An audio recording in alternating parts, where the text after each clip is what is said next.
2019 के अपन को क्वेश्चंस करने हैं, तो स्टार्ट करते हैं। लेकिन ये वीडियो थोड़ा सा छोटा होगा क्योंकि इसके अंदर कम क्वेश्चंस पूछे गए थे। वीडियो की जो लेंथ होती है वो डिपेंड करती है कि कितने क्वेश्चन उस ईयर के अंदर पर्टिकुलरली सब्जेक्ट से पूछे। 2018 के अपन ने क्वेश्चंस करे थे, तो उसके अंदर क्या था कि 40 मिनट्स के अप्रॉक्स वीडियो बना था। तो यहाँ पर थोड़े से कम क्वेश्चंस हैं, ईजी क्वेश्चंस भी हैं, तो जल्दी हो जाएंगे। तो चलो शुरू करते हैं। सबसे पहला क्वेश्चन देखो, वही देखो यहाँ पे 2019 का पेपर मैंने ले रखा है। वहीं से ये जो पेपर आता है सेट जो है हमारे पास, वो सेट ए है, उसके मैंने क्वेश्चंस लिए। ठीक है, मैं साइट पे डायरेक्टली गूगल करती हूँ, साइट पे डालती हूँ और ये पेपर निकल के आ जाता है। सबसे पहला क्वेश्चन देखते हैं हमारे पास यहाँ पे क्या है। देखो, अब मैंने यहाँ पे क्या करा है, एक और चीज़ करी है कि यहाँ पे हिंदी और इंग्लिश दोनों के अंदर क्वेश्चन लगा दिया है। तो जिसको हिंदी में रीड करना है वो हिंदी में कर लेना, जिसको इंग्लिश में करना है वो इंग्लिश में कर लेना। सबसे पहले देखो, कंसिडर द फॉलोइंग, कंसिडर करना है अपन। The 44th amendment of the constitution of India introduce an article placing the election of the prime minister beyond judicial review. तो देखो, आपको एक चीज़ बताती हूँ कि यहाँ पे दो चीज़ें हैं। बताती हूँ यहाँ पे कि 44, मैंने जब 2018 के क्वेश्चन कराए थे तब मैंने आपको बोला था कि 42 और 44 जो अमेंडमेंट हुए कॉन्स्टिट्यूशन के वो बहुत अच्छे से पढ़ लेना। तो वहीं से बेस्ड ये क्वेश्चन है। दूसरी बात, एक चीज़ ये भी है कि अगर आप लोगों को याद होगा कि 9 शेड्यूल के अंदर जितने भी आर्टिकल्स प्लेस करे गए थे, बेसिकली उनको जुडिशियल रिव्यू से बचाने के लिए करा गया था। तो अब और फिर केशवानंद भारती केस के बाद ये गाइडलाइन सेट कर दी गई थी कि 24 अप्रैल 1973 के बाद जितने भी केसेस होंगे या फिर जितने भी लॉ बनाए जाएंगे या फिर कुछ भी चीज़ जो कॉन्स्टिट्यूशन के अंदर होगी वो जुडिशियल रिव्यू के अंदर आएगी। इलेक्शंस वगैरह भी हो गए, मतलब कोई भी चीज़ जो रिलेटेड लॉ से होगी वो जुडिशियल रिव्यू के अंदर आएगी। कोई भी लॉ हो गया, कोई भी ऑर्डिनेंस हो गया, वो पास करा गया है तो वो जुडिशियल रिव्यू के अंदर आएगा। तो ये चीज़ करी गई थी। और दूसरी बात, एक मुझे एक चीज़ बताओ, अगर आप लोग को थोड़ा बहुत ध्यान होगा कि इमरजेंसी लगी थी, तो इमरजेंसी में जब इंदिरा गांधी आई थी तो मैंने एक बार बताया है पेपर डिस्कस करते वक्त कि 42 के अंदर मिनी कॉन्स्टिट्यूशन कहा जाता है, क्योंकि उनके अंदर उन्होंने बहुत सारी चेंज कर दिए थे कि जो लोकसभा का टाइम ड्यूरेशन है वो 5 से 6 साल बढ़ा के कर दिया था। तो ये सारी बहुत सारी चीज़ें कर दी थी। तो फिर जब जनता गवर्नमेंट आई थी तो उसने वो सारे सुधार किसमें करे थे, 44 के अंदर करे थे।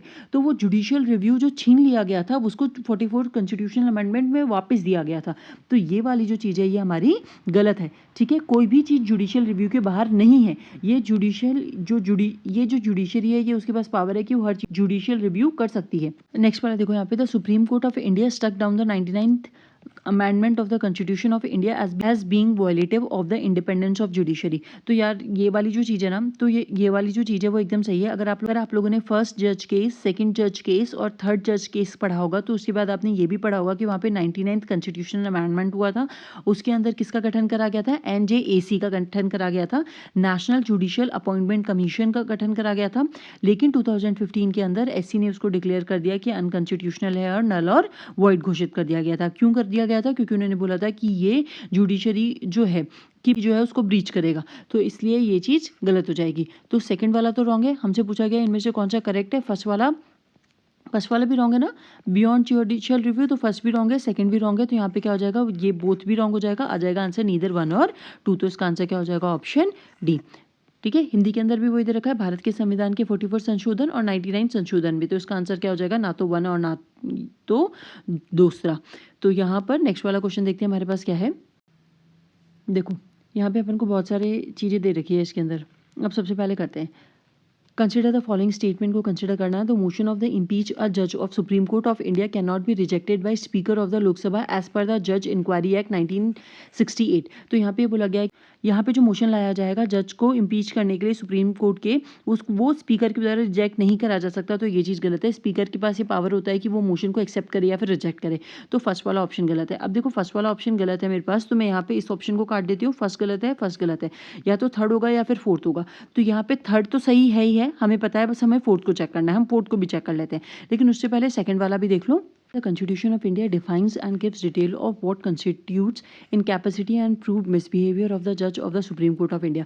एक बात हमेशा ध्यान रखना है कि कॉन्स्टिट्यूशन के अंदर कोई भी वर्ड ऐसा आ जाए कि डिफाइन है तो हमेशा रॉन्ग होता है। कॉन्स्टिट्यूशन ने जनरली बहुत सारी चीज़ों को डिफाइन नहीं करा है, जैसे ऑफिस ऑफ प्रॉफिट क्या होगा नहीं डिफाइन करा है, तो यहाँ पे ये डिफाइन कर रहा है, तो ये भी गलत है। तो सेकंड वाला तो रॉन्ग है, हमें पता है, हमें आंसर पता है कि या तो थर्ड ऑप्शन है या फिर थर्ड और फोर्थ है। तो 2 तो वैसे भी रॉन्ग था, तो थर्ड तो सही होगा ही होगा, लेकिन हमें फोर्थ को चेक करना है। अब थर्ड को देखो, यहाँ पे the details of the process of the impeachment of the जज of the supreme court of India are given in the जज इंक्वायरी एक्ट, कि कौन सी डिटेल से उनको रिमूव करना है, इम्पीचमेंट करना है, वो इसके अंदर दे रखा है। ठीक है, होगा, ये बात सही है। अब उसके बाद देखो हमें फोर्थ को चेक करना है, फोर्थ से हमारा आंसर निकलेगा या तो थर्ड होगा या फिर फोर्थ होगा।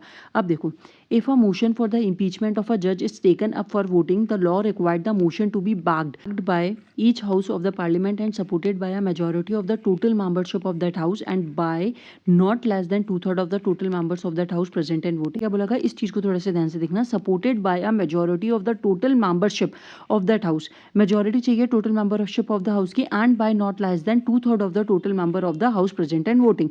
अब थोड़ा सा यहाँ पे आते हैं अपन लक्ष्मीकांत पे। देखो लक्ष्मीकांत क्या कहती है, रिमूवल ऑफ द जज, a judge of the Supreme Court can be removed from his office by an order of the president only of the addressed by the parliament। तो ये चीज़ सही है। अब देखो यहाँ पे क्या बोला गया है, ये जज इंक्वायरी एक्ट 1968 द्वारा जितने भी प्रोसीजर दिए गए थे वो है, वहाँ पे हो जाएगा। अब देखो यहाँ पे क्या बोला गया है, after the motion is passed by each house of the parliament by special majority and address is presented to the president for the removal of the judge। यानी यहाँ पे क्या होना चाहिए, उनको हटाने के लिए स्पेशल मेजोरिटी होनी चाहिए।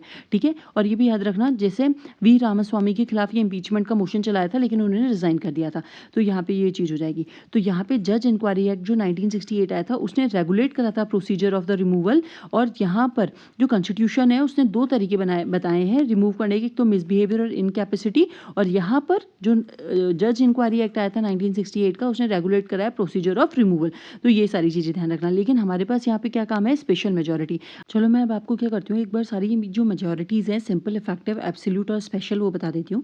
मैंने एक दो बार बताई भी है, लेकिन मैंने बोला था कि जो पूछते जाएंगे वो बताती जाऊँगी, तो एक बार ये चारों को रिवाइज भी कर लो जिनको आती है, और नहीं भी आती तो एक बार देख लो। देखो सिंपल के अंदर क्या होता है, सिंपल मेजोरिटी में जितने भी प्रेजेंट होते हैं उनकी वोटिंग होती है, उनको माना जाता है, उनकी मेजोरिटी होनी चाहिए। जैसे फॉर एग्जाम्पल अपन बात करते हैं यहाँ पे लोकसभा में 545 सीट्स है, इसमें से अपन मान लेते हैं कि 45 जो है वो एब्सेंट है, यानी वो एब्सेंट है, उन्होंने नहीं करा। फिर उसके बाद हम मान लेते हैं कि यहाँ पे जो 100 लोग हैं, 100 लोग ने बोला कि हम वोट ही नहीं करेंगे, हम स्टेन करेंगे अपने आप को, कि उन्होंने वोट करने से मना कर दिया है। तो अब यहाँ पे 145 माइनस कर दो तो कितने बचे अपने पास, 400। तो 400 को अगर आप 2 से डिवाइड करोगे +1 करोगे, यानी 201। हमें किसी भी बिल को पास कराने के लिए कितनी चाहिए, सिंपल मेजोरिटी में 201 चाहिए, तो वो पास हो जाएगा जब सिंपल मेजोरिटी की बात होगी। अब इफेक्टिव की बात होती है, तो इफेक्टिव में क्या होता है, तो टोटल मेंबर जितने होते हैं और वैकेंट सीट्स कितनी है। टोटल मेंबर है हमारे पास लोकसभा में 445, उनमें से वैकेंट सीट सपोज हमारे पास कितनी है, 45 है, 45 वैकेंट सीट्स है, तो टोटल कितने हो गए 500। तो 500 को 2 से +1 करोगे तो 251 हो जाएगा अपने पास। इतने अपन को वोट्स चाहिए उस चीज़ को पास कराने के लिए। एब्सोल्यूट मेजोरिटी होती है उस मेजोरिटी में जिसमें मेजोरिटी के अंदर क्या होता है, टोटल मेंबर कितने हैं अपने पास 545, अपॉन क्या करेंगे अपन 2, अपॉन 2 करोगे तो कितना आ जाएगा, 2 आ जाएगा, 7 आ जाएगा, 2.5 आएगा, तो इसको अपन 3 मान लेते हैं, 3 इसको 3 मान लो, क्योंकि 0.5 आएगा +1, तो यहाँ पे 273 मेंबर्स होने चाहिए, तब वो एब्सोल्यूट होगी। अब एब्सोल्यूट की बात आती है एक स्पेशल मेजोरिटी। स्पेशल ये लोकसभा के मेंबर लिए मैंने जितने, है ना, तो स्पेशल मेजोरिटी में क्या होता है, 2/3 of present and voting. Majority होती है यहाँ पे किसकी, 50% से टोटल स्ट्रेंथ, जितनी भी टोटल स्ट्रेंथ है उसका 50% से ज़्यादा होना चाहिए, तो ये दोनों मिलकर स्पेशल मेजोरिटी बनाते हैं। तो हमें पता है कि सुप्रीम कोर्ट के जज के लिए हमें क्या चाहिए, स्पेशल मेजोरिटी चाहिए। अब देखो यहाँ पे इसको वापस से स्टेटमेंट को रीड करो, क्योंकि अपन को फोर्थ को चेक करना है। If the motion of the impeachment of a जज is taken up for the voting, the law required the motion to be backed by each house of the parliament and supported by a majority of the total membership। मैंने आपको यहाँ पे लिखवा दिया, special में majority of the total strength चाहिए होती है, ठीक है, total membership of that house and by not less than 2/3 of the total member of that house present and voting। और यहाँ पे स्पेशल मेजोरिटी में 2/3 of the member present and voting, तो ये किसके लिए चाहिए होती है, जज को इम्पीच करने के लिए चाहिए होती है, यानी 3 और 4 इसका सही हो जाएगा, क्योंकि फोर्थ स्टेटमेंट भी हमारे यहाँ पे सही है, थर्ड भी सही है, फोर्थ भी सही है, तो लेकिन अप्रोप्रिएट क्या आंसर होगा, थर्ड और फोर्थ, क्योंकि ये दोनों ही सही है, तो इसका आंसर क्या हो जाएगा, ऑप्शन। समझ में आ गया, चारों जो मेजोरिटी मैंने बताई थी, उसके बाद इसका आंसर भी आराम से निकल जाएगा। अब उसके बाद अपन नेक्स्ट क्वेश्चन देखते हैं अपने पास क्या है। नेक्स्ट वाला क्वेश्चन देखो, ये थोड़ा सा इजी क्वेश्चन है। यहाँ पे क्या बोला गया, 9th schedule was introduced in the constitution of India during the prime ministership of. 9th schedule कब आया था, 9th शेड्यूल आया था सबसे पहले 1951 के अंदर। उस टाइम पे प्राइम मिनिस्टर कौन थे, जवाहरलाल नेहरू थे, जो protect the land reform and the laws including in it from the judicial review. ऐसे प्रोटेक्ट करना था लैंड रिफॉर्म को, और जितने भी लॉज उसके अंदर डाले गए थे उनको प्रोटेक्ट करना था किससे, जुडिशियल रिव्यू से। लेकिन आपको ये चीज़ पता चल गई होगी कि 24 अप्रैल को जो जजमेंट आया था 1973 में केशवानंद भारती केस वाला, उसके बाद जितने भी लॉज डाले जाएंगे 9th शेड्यूल में वो भी जुडिशियल रिव्यू रिव्यू के अंदर आएंगे। लेकिन ये क्वेश्चन 9 शेड्यूल से बहुत ज़्यादा क्वेश्चन पूछे जाते हैं, थोड़े इंपॉर्टेंट है। ये किसके टाइम पे आया था? जवाहरलाल नेहरू के टाइम पे आया था और सबसे पहले बने थे। अब देखो यहाँ पे मैंने आपको ये बता रखा है कि यहाँ पे मैं आंसर जो ए लिखूंगी वो आंसर की के हिसाब से जो आंसर है वो है। अब यहाँ पे देख लो कॉन्स्टिट्यूशनल अमेंडमेंट, ये लक्ष्मीकांत का पेज है। यहाँ पे देख लो फर्स्ट अमेंडमेंट एक्ट 1951 आया था। इसके अंदर ये तो कोई पेज थोड़ा सा क्लियर नहीं हो रहा होगा क्योंकि ना बुक एक तो मेरी पुरानी हो चुकी है, मैंने बहुत पढ़ाई शुरू करने से भी पहले खरीद ली थी, तो मेरा जो एडिशन है वो बहुत पुराना है, तो पेज की क्वालिटी अभी उतनी नहीं रही। लेकिन अगर दिख रहा हो अपनी बुक में चेक कर लेना, जहाँ पे अमेंडमेंट के प्रोविजंस दे रखे, added 9 schedule to protect the land reform and other laws including in it from the judicial review. तो ये वाली चीज सही है। Provide for the saving of the laws, provide for the acquisition of estate, empowering the state to make a special provision for the advancement of the socially and economically backward classes, added 3 more ground of restriction on the freedom of speech and expression, public order, friendly relation with the foreign state, incitement to an offence, also made the restriction reasonable with this justifiable in nature, provided the state trading and nationalism of any trade or business by the state is not to be invalid on the ground of violation of the right of the trade or business। तो यहाँ पर first amendment act 1951 के अंदर जो चीज़ें करी गई थी वो बता दिए। लेकिन किसके टाइम पे आया था? सबसे पहले आया था तो यहाँ पे पंडित जवाहरलाल नेहरू अपने प्राइम मिनिस्टर थे। उसके बाद ये वाला क्वेश्चन देखो हमारे पास ये क्या है, हमें क्या करना है? कंसिडर करना है। Consider the following statement, the parliament prevention of disqualification act 1959 exempt several post from disqualification on the ground of office of profit. ये क्वेश्चन थोड़ा इजी है, ऐसे देखने में हार्ड लग रहा है लेकिन ये इजी है। The above mentioned act was amended 5 times. The term office of profit is well defined in the constitution of India. Which of the following statement is above are correct? इनमें से कौन सा करेक्ट है? अब देखो सबसे पहले आपको एक चीज बताती हूँ कि यहाँ पे क्या बोला गया है कि office of profit is well defined in the constitution. Constitution में कोई भी चीज वेल डिफाइंड नहीं है, तो यहाँ पे अगर ऐसे कोई भी वेग स्टेटमेंट आए तो उसको रॉन्ग कर देना। रॉन्ग करोगे तो थर्ड वाला रॉन्ग है, तो थर्ड वाला रॉन्ग है तो ये ऑप्शन कटा, ये ऑप्शन कटा, डायरेक्टली आंसर निकल के आ गया ए। ज़्यादा टाइम लगाने की ज़रूरत नहीं है, लेकिन हमें आंसर भी अब पता होना चाहिए, तो एक बार उसको देख लेते हैं कि यहाँ पे जो ऑफिस ऑफ प्रॉफिट है ना वो 2 आर्टिकल में मेंशन करा गया है, 102 के अंदर और 191 के अंदर, लेकिन वहाँ पे डिफाइंड नहीं करा गया है। अब यहाँ पे देख लो आंसर तो 1 और 2 आ गया है। फिर यहाँ पे देखो the parliament prevention of disqualification act 1959 exempt several post from disqualification on the ground of office of profit. तो ये बात सही है कि कुछ जिन्होंने ऑफिस ऑफ प्रॉफिट ले रखा होगा वो पोस्ट उनको एक्सटेम्प्ट करती है कि यहाँ पे अगर आप हैं तो आप ऑफिस ऑफ प्रॉफिट में नहीं हो सकते इस पोस्ट के लिए। अब above mentioned act was amended 5 times, इस एक्ट को 5 टाइम अमेंड करा गया है। अब देखो किसी को पता हो नहीं हो इस एक्ट के बारे में, मुझे तो नहीं पता था, बस मुझे ये चीज़ पता था कि ये वेल डिफाइंड नहीं है बस, तो इससे मैंने ये आंसर करा था और ये आंसर आ गया था, तो इसलिए इसका आंसर क्या हो जाएगा? ए। तब मैंने स्टार्टिंग में कहा था कि इस 2019 के अंदर जो क्वेश्चंस पूछे गए हैं वो थोड़े इजी हैं। उसके बाद नेक्स्ट वाला क्वेश्चन देखो हमारे पास क्या है, under which schedule of the constitution of India can the transfer of the tribal land to the private parties for mining be declared null and void? Be declared null and void. तो यहाँ पे देखो किस schedule के अंदर private parties को mining के लिए जो लैंड दी गई है उसको नल घोषित करा जा सकता है, नल एंड वॉइड घोषित करा जा सकता है, वो किस शेड्यूल के अंदर होगा? 3री अनुसूची, 5वीं अनुसूची, 9वीं अनुसूची और 12वीं अनुसूची। तो यहाँ पे देखो सबसे पहले आपके शेड्यूल्स पता होने चाहिए। ये लक्ष्मीकांत का पेज मैंने आप लोगों के लिए लगा दिया है, ये बुक के अंदर दे रखा है। यहाँ पे देखो सारे शेड्यूल है, तो अपन एक बार शॉर्ट में कर लेते हैं। वैसे मुझे तो याद है, आप लोगों को भी याद होनी चाहिए। 3rd शेड्यूल में क्या दे रखा है? ओथ दे रखी है, ओथ एंड अफर्मेशन दे रखे हैं। तो यहाँ पे ये तो लैंड से रिलेटेड नहीं होगा। 5th शेड्यूल के अंदर ट्राइबल एरियाज से रिलेटेड बात करी गई है। 9th शेड्यूल के अंदर लैंड रिफॉर्म से बात करी गई है। 12th शेड्यूल के अंदर म्यूनिसिपैलिटी से बात करी गई है। देखो 3rd हो गया, 5th शेड्यूल हो गया जिसके अंदर शेड्यूल ट्राइब और शेड्यूल एरिया से बात है। फिर उसके बाद अपन को क्या बोला था इन्होंने? 9th। फिर उसके बाद अपन को इन्होंने क्या बोला था? 9th वाला। 9th में act and regulation, land reform और अबॉलिशन ऑफ जमींदारी। फिर उसके बाद 12th बोला गया तो power and authority and responsibility of municipalities की बात करी गई है।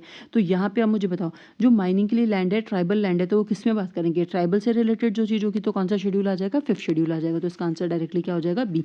ये भी ईजी क्वेश्चन कह सकती हूँ कि ये बहुत ज़्यादा ईजी क्वेश्चन था, बस आपको शेड्यूल पता होने चाहिए और ये आंसर हो जाएगा।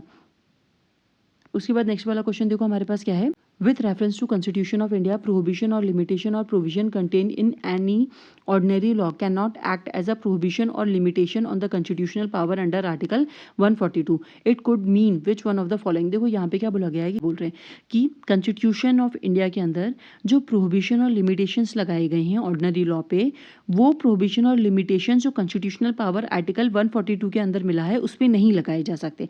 इसका क्या मतलब है? सबसे पहले तो आपको ये पता होना चाहिए कि 142 क्या है। 142 क्या है कि 142 सुप्रीम कोर्ट को ये पावर देता है कि जो भी वो ऑर्डर या फिर कोई भी लॉ बनाता है, कोई भी डिक्री देता है, तो उसका इन्फोर्समेंट करा जा सकता है उस पर्टिकुलरली एरिया में। बेसिकली तो होल टेरिटरी ऑफ इंडिया के लिए बात होती है, लेकिन यहाँ पे अगर वो किसी पर्टिकुलरली के लिए भी बनाता है, पर्टिकुलर एरिया के लिए भी बनाता है, तो वहाँ पे वो एप्लीकेबल होगा। तो enforcement of decrees and orders of the supreme Court and orders as to the discovery, ये चीज़ नॉर्मल दे रखी है कि जहाँ जहाँ पे वो लगाना चाहे वहाँ पे लगेगा। अब यहाँ पे देखो, the decision taken by the election commission of India while discharging is duty can not B challenge in any court, ये एकदम गलत है। देखो, अगर आपको आर्टिकल 142 नहीं भी पता ना, तब भी इस क्वेश्चन को आप कर सकते हो, तो मैं इसको मॉडरेट कहूँगी, लेकिन अब इसको देखते हैं कैसे करना है। देखो इसके अंदर क्या कहा गया है, जो decision election commission of India के द्वारा लिए गए हैं अपनी ड्यूटी को डिस्चार्ज करते हुए, वो चैलेंज नहीं करी जा सकती किसी भी कोर्ट में, तो ये चीज़ तो गलत है। आप किसी भी कोर्ट के लिए अगर आपको लगता है कि इलेक्शन कमीशन ने गलत काम करा है, तो आप उसे कोर्ट में चैलेंज कर सकते हो। The supreme court of India is not constrained in the exercise of its power by law made by the parliament. Supreme court जो उच्चतम न्यायालय होता है भारत का, अपनी शक्तियों के प्रयोग में संसद द्वारा निर्मित विधियों में बाध्य नहीं होता। ऑब्वियस सी बात है, अगर देखो जुडिशियल रिव्यू, जुडिशियल एक्टिविज्म, यही चीज़ तो है। जो पार्लियामेंट है उसने किसी एक्ट के द्वारा कोई कानून बना दिया, तो सुप्रीम कोर्ट उसको ब्रीच भी करके कुछ डिसीजन दे सकता है अपने हिसाब से। जैसे फॉर एग्जांपल अभी आपको कोलकाता का केस चल रहा होगा, तो वहाँ पर जब वहाँ के जो प्रिंसिपल थे, प्रिंसिपल को वहाँ से उन्होंने जब रेजिग्नेशन लेने की जगह जब उन्होंने रेजिग्नेशन दिया, तो उनका एक्सेप्ट ना करने की जगह उनको दूसरे हॉस्पिटल में उनको पोस्टिंग दे दी गई। तो यहाँ पे जो हाईकोर्ट था, वहाँ का कोलकाता का हाईकोर्ट था, उसने फटकार लगाई थी गवर्नमेंट को कि आपको उनको या तो उनका रेजिग्नेशन एक्सेप्ट करना चाहिए था या फिर आपको डिक्लाइन करना चाहिए था, लेकिन आपने तो उनका एक तरह से प्रमोशन कर दिया। तो वहाँ पे क्या होता है, सुप्रीम कोर्ट जो लॉ बनाती है गवर्नमेंट, उस पर बाउंड नहीं होती, सुप्रीम कोर्ट का खुद का पावर है। तो ये वाली चीज़ सही है। उसके बाद नेक्स्ट वाला देखो, in the event of the grave financial crisis of the country the president of the India can declare financial emergency without the council from the cabinet. तो ये चीज़ गलत है। आपको ये पता होगा कि जब इमरजेंसी लगाई दी गई थी, तो उसके बाद जब अमेंडमेंट हुए थे 44 वगैरह के अंदर, तब ये चीज़ बोली गई थी कि बिना काउंसिल ऑफ मिनिस्टर्स के, काउंसिल से बिना परामर्श के, ये जो प्रेसिडेंट है वो कोई भी इमरजेंसी को डिक्लेयर नहीं कर सकता, तो फाइनेंशियल इमरजेंसी भी नहीं लगा सकते, तो ये भी गलत है। State legislature can not make law on certain matter without the concurrence of the union legislature, ये बात एकदम गलत है। मुझे ये बताओ कि स्टेट लेजिस्लेचर अपने बहुत सारे जो उनके सब्जेक्ट्स हैं उन पर कानून बनाता ही बनाता है, उसको यूनियन लेजिस्लेचर से देखो अगर कंकरेंस है, एक साथ है, सहमति है, तो ठीक है, अगर सहमति नहीं भी है तो भी चलेगा। तो यहाँ पे ये भी गलत है, ये भी गलत है, तो उसका आंसर डायरेक्टली क्या हो जाएगा, बी। 142 आर्टिकल नहीं पता हो फिर भी हम ये आंसर कर सकते हैं, इसलिए मैंने इसको मॉडरेट कहा था, इसका आंसर हो जाएगा बी। नेक्स्ट वाला क्वेश्चन देखो हमारे पास क्या है। With reference to legislative assembly of the state in India consider the following statement. ये ईजी क्वेश्चन है, थोड़ा सा इसको समझोगे तो हो जाएगा। हमें पूछा है कौन सा करेक्ट है। The governor makes a customary address to members of the house of at the commencement of the first session of the year. ये चीज़ पता है कि जो प्रेसिडेंट होता है वो भी फर्स्ट सेशन को होल्ड करता है, और यहाँ पे गवर्नर भी होगा, वो क्या करेगा, फर्स्ट सेशन जो भी होगा ईयर का उसको होल्ड करेगा, मतलब उसको एड्रेस करेगा। तो यहाँ पे ये चीज़ सही है। फिर उसके बाद देखो, when a state legislature does not have a rule on a particular matter it follows the Lok Sabha rule on the matter. ये आर्टिकल 176(1) के अंदर ये चीज़ दे रखी है, ठीक है। ये मैं बताना, मैंने यहाँ पे लिख दिया था क्योंकि मुझे एकदम से आर्टिकल याद नहीं रहते, तो मैंने यहाँ पे इसलिए मेंशन कर दिया था, लेकिन यहाँ पे इसलिए ये तो सही है फर्स्ट वाला। देखो नेक्स्ट वाला क्या है कि अगर स्टेट लेजिस्लेचर के पास किसी भी पर्टिकुलरली सब्जेक्ट पे अगर कोई कानून नहीं बना हुआ, तो वो जो लोकसभा के द्वारा कानून बना गया है उसको वो फॉलो कर सकती है या फिर उसको अडॉप्ट कर सकती है। तो ये बात एकदम सही है और ये फीजिबल भी है। ये चीज़ कहीं पे भी रिटर्न नहीं है, लेकिन ऐसा हुआ है और ऐसा करा भी गया है बहुत बार। तो यहाँ पर ये देखो पॉजिटिव चीज़ है कि अगर आपके पास कोई चीज़ नहीं है तो आप दूसरों को देख के उसको कॉपी करके इंप्लीमेंट कर सकते हो, सिंपल सी बात है। तो यहाँ पे इसको इतना ज़्यादा सोचने की ज़रूरत नहीं है। ये भी सही है, ये भी सही है। इसका आंसर क्या हो जाएगा, both are correct, both 1 and 2 is correct, ठीक है। उसके बाद नेक्स्ट वाला क्वेश्चन देखो, which article of the constitution of India safeguard one's right to marry the person of one's choice. Bharat के संविधान का कौन सा अनुच्छेद अपनी पसंद के व्यक्ति से विवाह करने के लिए किसी व्यक्ति के अधिकार को संरक्षण देता है। सपोज 2 पर्सन हैं जो शादी करना चाहते हैं, ठीक है। उनका रिलीजन डिफरेंस हो सकता है, उनकी कास्ट डिफरेंस हो सकती है, उनकी नेशनैलिटी डिफरेंस हो सकती है, लेकिन उनको शादी करनी है और उनके जो पेरेंट्स हैं या फिर उनके जो परिवार वाले हैं वो उनको अलाउड नहीं कर रहे।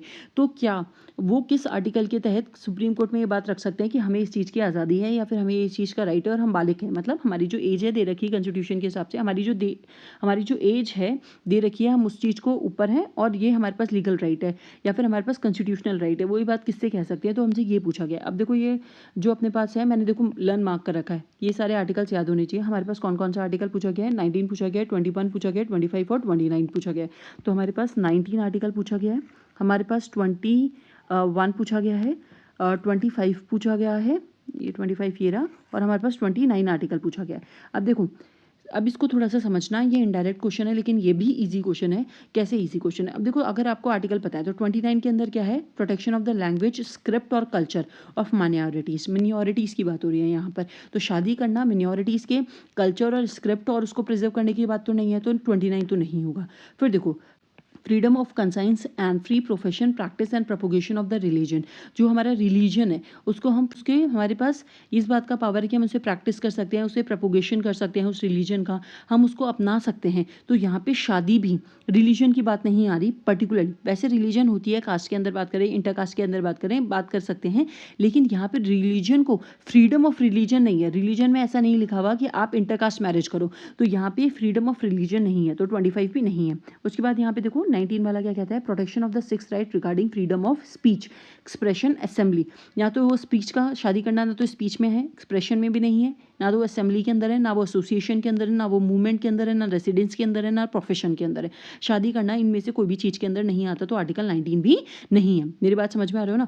शादी करना एक प्रोफेशन नहीं है, शादी करना एक असेंबली को इकट्ठा करना है। शादी के फंक्शन के लिए हाँ एक असेंबली इकट्ठी होती है, बहुत सारे लोगों को इन्विटेशन जाता है, वो लोग आते हैं, लेकिन वो असेंबली नहीं है, 2 लोग हो रहे हैं यहाँ पे, तो वो असेंबली मिलकर नहीं बना रहे, वो स्पीच नहीं है। आप शादी करके सबको बता नहीं रहे हमने शादी करी, हमने शादी करी, वो स्पीच और एक्सप्रेशन नहीं है, ठीक है। और वो रेसिडेंस, वो रहने का आपके पास ये राइट होता है कि आप रह सकते हो, वैसे बिना राइट होता है कि आप कहीं पे भी रह सकते हो कंट्री के अंदर, शादी करना उसके लिए ज़रूरी नहीं है, तो ये भी नहीं होगा। तो आंसर क्या हो जाएगा directly, protection of life and personal liberty. बात, क्योंकि हमारी जो प्रोटेक्शन ऑफ लाइफ मिल रहा है और पर्सनल लिबर्टी हमें स्वतंत्रता है हमारी खुद की चॉइस चुनने की, हमारी ये प्रोटेक्शन है हमारी लाइफ का, और हमारी पर्सनल लिबर्टी है कि हम किससे शादी करना चाहते हैं, हमें कौन पसंद है, जो हमें पसंद होगा हम उसी से शादी करेंगे। तो यहाँ पे ये पर्सनल लिबर्टी के बारे में बात करेगा, तो इसलिए इसका आंसर क्या हो जाएगा, आर्टिकल 21। बात समझ में आ रही है? आप यहाँ पे ऑप्शन को एलिमिनेट कर दो कि 19 नहीं होगा, 25 नहीं होगा, 29 नहीं होगा, तो डायरेक्टली आंसर क्या निकल के आ जाएगा, 21 आ जाएगा।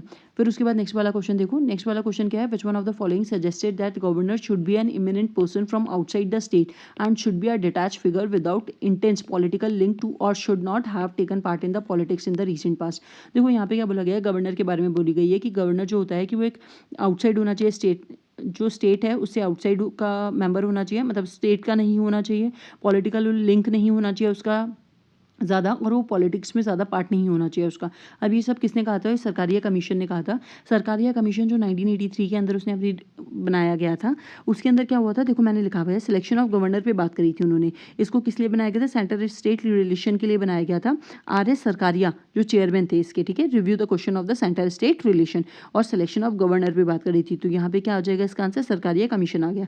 अब यहाँ फर्स्ट एडमिनिस्ट्रेटिव रिफॉर्म कमीशन के बारे में बात कर लेते हैं, राजमन्नार कमेटी, और इसके बाद national commission to review the working of the constitution. तो ये सारी जो कमेटी बनाई गई थी उनमें क्या क्या बात हुई थी वो देख लेते हैं। सबसे पहले अपन यहाँ पे बात करते हैं Rajamannar committee, central state relation के लिए बनाई गई। डीएम की गवर्नमेंट जो तमिलनाडु की थी 2 सितंबर 1969 के अंदर, यहाँ पे डॉक्टर PV राजमन्नार उनके चेयरमैनशिप में थे, ठीक है। तो वही सेंट्रल स्टेट रिलेशन के बारे में बात करी गई थी। फर्स्ट एडमिनिस्ट्रेटिव रिफॉर्म की बात करोगे तो 1966 के अंदर चेयरमैन मोरारजी देसाई थे, तो consider the central state relation. फिर उसके बाद अगर यहाँ पे बात करेंगे अपन लास्ट वाला, national commission to review the working of the constitution, तो यहाँ पे गवर्नमेंट ऑफ इंडिया एक्ट 2000 के अंदर 11 मेंबर्स थे, MN वेंकटाचाली उनके द्वारा उनकी चेयरमैनशिप में बनाई गई थी। अब देखो यहाँ पे मैंने डिटेल में क्यों नहीं समझाया, क्योंकि बेसिकली ये सारी सेंट्रल स्टेट रिलेशन को बताने के लिए बनाई गई थी, लेकिन गवर्नर पे जो स्पेशल बात करी थी वो सरकारिया कमीशन ने करी थी, राजमन्नार कमीशन, और ये सब आपको उसमें मिल जाएगा। और ये थोड़ा इतना इंपॉर्टेंट नहीं है, बस आपको पता होना चाहिए किसने किसके बारे में ये बात करी गई थी, तो ये आपका हो जाएगा। In India which of the following review the independent regulator in sector like telecommunication, insurance, electricity etcetera. तो यहाँ पे ये वाला क्वेश्चन थोड़ा इजी है, इजी इसलिए बोल रही हूँ क्योंकि दिखने में बहुत डरावना लग रहा है, लेकिन ये इजी है, करोगे तो हो जाएगा। देखो सबसे पहले ऑप्शन को एलिमिनेट करना सीखो, हो जाएगा ये वाला question. Which of the following review the independent regulator in sector. Independent regulator होता है मतलब उनके ऊपर कोई नहीं होता, वो अपनी मर्जी से उनको लॉ बनाते हैं, उनको रेगुलेट करते हैं। इंश्योरेंस, इलेक्ट्रिसिटी को क्या बिल रहना चाहिए, या फिर कब कितनी रेट्स फिक्स होनी चाहिए, कितना टैरिफ होना चाहिए, ये सब खुद डिसाइड करते हैं। तो वो रेगुलेटर कौन होते हैं, तो सबसे पहले यहाँ पे एक ऑप्शन दिख रहा होगा आपको, नीति आयोग। नीति आयोग एक थिंक टैंक है, वो रेगुलेट करने का काम नहीं करता, तो फिफ्थ ऑप्शन तो नहीं होगा। फिफ्थ नहीं होगा तो फिफ्थ इसमें आ रहा है, फिफ्थ इसमें आ रहा है। अब यहाँ पे या तो 1 2 होगा या फिर 1 3 4 होगा, तो 1 तो है। Ad hoc committee setup bye the parliament, तो एडहॉक कमेटी जो बनाई जाती है पार्लियामेंट के द्वारा, वो रेगुलेट करने का काम कर सकती है, तो ये वाली सही है। अब या तो 2 है या फिर 3 और 4 है। तो अब यहाँ पे देखते हैं, सबसे पहले तो 3 को देखो, 3 में क्या लिखा हुआ है, finance commission. Finance commission again उसका काम रिकमेंडेशन का होता है, वो रेगुलेट नहीं करता बजट कितना मिलेगा, किसको कितना जाएगा, सेंट्रल स्टेट का क्या रेशियो रहेगा, जो जीएसटी का कलेक्शन है वो कितना किस में डिवाइड होगा, किस पे जीएसटी लगेगा, किस पे नहीं लगेगा, किस पे कितनी स्लैब में लगेगा, वो सारा काम होता है। रिकमेंडेशन का काम होता है, रेगुलेट करने का काम नहीं होता, रिव्यू करने का काम नहीं होता कि इन्होंने ऐसा जीएसटी जो लगाई थी सेंटर ने वो काम उन्होंने करा है कि नहीं, चेक करने का काम नहीं होता। तो फाइनेंस कमीशन भी नहीं होगा। थर्ड नहीं होगा तो आंसर क्या आ जाएगा, डायरेक्टली 1 और 2। इसलिए मैं बोल रही थी ये क्वेश्चन बहुत ईजी है क्योंकि ऑप्शन एलिमिनेट हो गया और ये चीज़ हो गई। Financial sector legislative reform commission, इसका भी काम नहीं होगा। फिर parliamentary department related standing committee, parliament की जो डिपार्टमेंट रिलेटेड स्टैंडिंग कमेटी होती है उनका पर्पस ही ये होता है कि उनको जो टास्क दिया जाता है वो उनको कंप्लीट करना होता है। तो यहाँ पे फर्स्ट भी सही है और सेकंड भी सही है, तो इसका आंसर क्या हो जाएगा, ऑप्शन ए। एलिमिनेशन से मैंने इस चीज़ को कैसे कराया वो चीज़ समझ में आई। उसके बाद नेक्स्ट वाला क्वेश्चन देखो, with reference to the constitution of India consider the following statement. Statement consider करना है अपन को किसके रेफरेंस में, यहाँ पर, और हमसे क्या पूछा गया है, करेक्ट। यहाँ पे कंसिडर करना है हाई कोर्ट के में और सुप्रीम कोर्ट के। यहाँ पे हाई कोर्ट है फर्स्ट वाले में और सेकंड में सुप्रीम कोर्ट है। तो यहाँ पे अपन देखते हैं सबसे पहले फर्स्ट वाला, देखो हमारे पास क्या है, no high court shall have the jurisdiction to declare any central law to be constitutionally invalid. यहाँ पे क्या बोला गया है, यहाँ पे हाई कोर्ट के पास वो पावर नहीं है कि वो सेंटर द्वारा जो भी लॉ बनाया गया है उसे कॉन्स्टिट्यूशनली इनवैलिड घोषित कर दे। फिर उसके बाद नेक्स्ट वाला बोलता है an amendment to the constitution of India can not be called into question by the supreme court of India. तो यहाँ पे ये बात बोली गई है कि भारत के संविधान के किसी भी संशोधन पर भारत के उच्चतम न्यायालय द्वारा प्रश्न नहीं उठाया जा सकता। तो ये चीज़ एकदम गलत है। आपको पता है कि सब कुछ चीज़ आजकल जो होती है वो जुडिशियल रिव्यू के अंदर आती है। तो जैसे कोई भी चीज़ जो सेंटर बनाता है, कोई भी लॉ बनाता है, कोई भी अमेंडमेंट करता है कॉन्स्टिट्यूशन में, वो जुडिशियल रिव्यू के अंदर आता है और कानून यानी सुप्रीम कोर्ट जो होता है उसको देख सकता है कि वो चीज़ सही है या फिर गलत है। तो कैन नॉट, तो यहाँ पे नॉट क्वेश्चन आएगा तो ये चीज़ गलत हो जाएगी। फर्स्ट सेकंड वाला रॉन्ग है, सेकंड वाला रॉन्ग है, तो ये ऑप्शन गया, ये ऑप्शन गया, तो फर्स्ट होगा या फिर नीदर 1 और 2 होगा। ठीक है। अब यहाँ पे देखो एक और चीज़ बता देती हूँ, सिंपल हो जाएगा ये क्वेश्चन भी, इसके लिए ये सब चीज़ें पता होने की ज़रूरत नहीं है। No high court shall have the jurisdiction, तो ये चीज़ आपको एकदम, ये चीज़ शायद आपने जब हाई कोर्ट पढ़ा होगा तो आपको ये चीज़ पता होगी कि हाई कोर्ट अपने पर्टिकुलरली एरिया के अंदर सेंटर द्वारा कोई भी लॉ बनाया गया हो, कोई भी डिक्लेरेशन हो, उसको इनवैलिड घोषित कर सकता है कि हमारे एरिया के अंदर लागू नहीं होगी। वो पूरे इंडिया की बात नहीं कर रहा। जैसे हाई कोर्ट है कहाँ का, मद्रास का समझ लो, तो मद्रास में बोलेगा ये लागू नहीं होगा तो वो लागू नहीं होगा। राजस्थान का है, राजस्थान के लिए बोल देगा। चंडीगढ़ है जो पंजाब और हरियाणा में, ये लॉ लागू नहीं होगा तो नहीं होगा। ठीक है। तो हाई कोर्ट के पास भी ये पावर होता है इनवैलिड घोषित करने का। तो ये चीज़ गलत है, ये भी गलत है क्योंकि नो हाई कोर्ट बोला है। तो फर्स्ट भी रॉन्ग है, सेकंड भी रॉन्ग है, तो यहाँ पे हो जाएगा नीदर 1 और 2। आंसर क्या आ जाएगा अपने पास, ऑप्शन डी। अब यहाँ पे ये थोड़ी सी चीज़ देख लो जो मैं बताने जा रही हूँ, यहाँ पे इस चीज़ को समझ लेना। 42 सेकेंड जो 42nd कॉन्स्टिट्यूशनल अमेंडमेंट एक्ट 1976 के अंदर आया था, उसने कर्टेल करा था judicial review power of the high court and the debar the high court from considering the constitutional validity of the central law. Judicial review को उन्होंने कर्टेल कर दिया था हाई कोर्ट के पावर को, और उन्होंने बोल दिया था कि कोर्ट के पास ये पावर नहीं है कि वो चेक कर सके कॉन्स्टिट्यूशनली वैलिड है या फिर नहीं है कोई भी सेंट्रल लॉ। फिर 43 कॉन्स्टिट्यूशनल अमेंडमेंट एक्ट 1978 के अंदर आया, उसने क्या करा, रिस्टोर करा original position of high court and now the high court shall have the jurisdiction to declare any central law to be constitutionally invalid. 42 ने वो पावर छीन लिया था कि हाई कोर्ट कोई भी चीज़ रिव्यू कर सकता है या नहीं कर सकता। 43 ने वो पावर उनको वापस से दे दिया। तो 43, 42 और 44 तो मैं वैसे ही बताती हूँ, और 43 में ध्यान रखना कि इसको हाई कोर्ट को ये पावर वापस से दिया गया था। तो 42 इंपॉर्टेंट है, 44 इंपॉर्टेंट है, 43 को एक बार देख लेना। तो यहाँ पे ये हो जाएगा, तो इसका आंसर क्या हो जाएगा, डी, कोई भी करेक्ट नहीं है। उसके बाद ये आज का लास्ट क्वेश्चन है, ये वाला क्वेश्चन जो है वो इनडायरेक्ट क्वेश्चन है, ये डायरेक्ट क्वेश्चन नहीं पूछा गया, इसके लिए थोड़ा सा अपन को सोचना पड़ेगा, फिर ये आंसर हो जाएगा, आराम से हो जाएगा। मेरा फर्स्ट टाइम में ये सही हो गया था। अब देखो यहाँ पे देखो, in the context of polity which one of the following would you accept as the most appropriate definition of liberty. Liberty की डेफिनेशन सबसे ज़्यादा क्या होगी। राज्य व्यवस्था के संदर्भ में निम्नलिखित में से किस एक को आप स्वतंत्रता का सर्वाधिक उपयुक्त व्याख्या के रूप में स्वीकार करेंगे। ठीक है। अब सबसे पहले देखो, protection against the training of the political rule, राजनीतिक शासकों की तानाशाही के विरुद्ध संरक्षण, ये लिबर्टी हो सकती है क्या। लिबर्टी मतलब होता है किसी भी चीज़ पे कोई कंस्ट्रेंट नहीं होना। लिबर्टी होता है हमें स्वतंत्र होना, हमें लिबर्टी ऑफ थॉट्स, हमें सोचने की स्वतंत्रता है, लिबर्टी ऑफ बिलीव, हम क्या बिलीव करना चाहते हैं, हम किस रिलीजन में बिलीव करना चाहते हैं, वर्कशिप, हम किस भगवान की पूजा करना चाहते हैं, वो सारी लिबर्टी है। ठीक है, मतलब कोई भी चीज़ हमें रोक के नहीं रख रही, एक पिंजरे से आज़ाद होने की बात होती है। तो यहाँ पर देखो इस चीज़ को समझना थोड़े से, आप लोगों को जो श्योर लगे वो देखना, इस वाले स्टेटमेंट्स इनको देखना और फिर समझना कि कौन सा एकदम अप्रोप्रिएट होगा। देखो सबसे पहले protection against the training of the political rules, यानी जो तानाशाही होती है उससे अगर हमें प्रोटेक्शन मिल जाए, जो तानाशाही होती है उससे अगर हमें प्रोटेक्शन मिल जाए तो हम यहाँ पे हमारे पास लिबर्टी है। तो ऐसा तो कुछ भी नहीं है। हिटलर के टाइम पर यहूदियों को मार रहा था, तानाशाही थी उस टाइम पे, लेकिन सबको लिबर्टी थी क्या? तो या फिर लिबर्टी नहीं थी क्या? तो वहाँ पे लिबर्टी थी जो यहूदी के अलावा थे लोग। तो यहाँ पर ये वाली चीज़ गलत है। अब्सेंस ऑफ रिस्ट्रेन, नियंत्रण का अभाव, नियंत्रण का अभाव होगा तो आप पे देखो लॉ वाला जो अपन ने क्वेश्चन पढ़ा था 2018 के अंदर कि लॉ और लिबर्टी में जो अपन को रिलेशन सेटल करना था, तो वहाँ पे मैंने ये चीज़ बताई थी कि अगर रिस्ट्रेन लॉ ही नहीं होगा तो लिबर्टी का कोई मतलब नहीं होगा। तो लिबर्टी से वापस से उन्होंने क्वेश्चन पूछा, तो अब्सेंस ऑफ रिस्ट्रेन, नियंत्रण का अभाव होना। तो अगर आप पे नियंत्रण नहीं होगा किसी भी चीज़ पे तो आपको लिबर्टी होगी क्या? ऐसा कुछ भी ज़रूरी नहीं है। Opportunities to do whatever one likes, opportunity होना कि हम जो चीज़ करना चाहते हैं उस चीज़ की लिबर्टी होना। Opportunity to do whatever one's like, इच्छा अनुसार कुछ भी करने का अवसर होना। तो यहाँ पे देखो जैसे कोई भी पर्सन है उसकी इच्छा होगी कि वो बीच में हाईवे पे, नेशनल हाईवे पे जाके बीच में लेट जाए, अपना घर बना ले बीच में, ट्रैफिक यहाँ पे रोड नेशनल हाईवे जा रहा है और यहाँ पे अपना घर को बना ले, तो इच्छा अनुसार कुछ भी करने का अवसर देना लिबर्टी होगी क्या? ये चीज़ एकदम गलत है। Opportunity to develop oneself fully, ये एकदम सही है। लिबर्टी मतलब होता है कि हमें इस बात का पावर मिले, हमें ये अपॉर्चुनिटी मिले कि हमारा जो डेवलपमेंट हो वो हम फुली कर सकें। जैसे फॉर एग्जाम्पल हम एजुकेशन ले सकें, हमें ट्रैवल करके हम एक्सपीरियंस ले सकें, हम अपने प्रोफेशन को परस्यू करने के लिए किसी भी सिटी के अंदर डिग्री ले सकें, कॉलेज में जा सकें, कहीं पे भी ट्रेनिंग कर सकें, इंटर्नशिप कर सकें, हम किसी भी कंट्री के किसी भी स्टेट में जाके रह सकें, वो लिबर्टी होती है।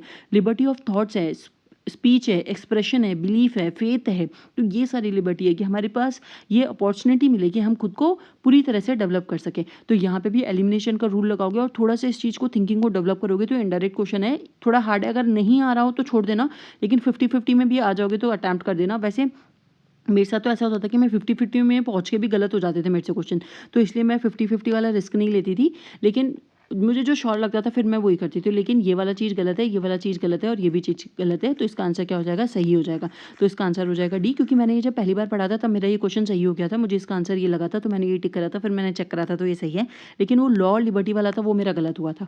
तो यहाँ पर ये वाली, इसका आंसर क्या हो जाएगा? ऑप्शन। तो यहीं पर अपने सारे क्वेश्चंस खत्म होते हैं 2019 के। उसके बाद मैं आपको 2020 के पेपर के साथ मिलूंगी। तब तक के लिए thank you and have a nice day. और एक और चीज़ मैं आपको बोलना चाहती हूँ कि जैसे जो लोग ऐसा सोच रहे हैं कि सब्सक्राइब कर लेते हैं चैनल, फिर वो लोग ऐसा सोच रहे हैं कि हम बाद में देखेंगे, बाद में मत देखना। पीवाईक्यू हमेशा पहले पता होनी चाहिए हमें।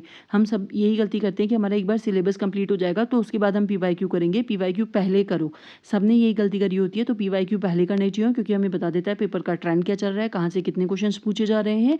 और दूसरी बात, हमें थोड़ा सा जो पेपर के क्वेश्चंस होते हैं उसकी तरह सोचने की हमारी जो थिंकिंग होती है वो भी उसी तरह से डेवलप होती जाती है। तो इसलिए पीवाईक्यू हमेशा पहले करने होते हैं, बाद में भी, क्योंकि सिलेबस कभी कंप्लीट नहीं होता। एंड तक भी हम सोचते रहते हैं हमें ये चीज़ करनी है, हमें वो चीज़ करनी होती है, पूरी तरह से कभी भी नॉर्मली नहीं हो पाता।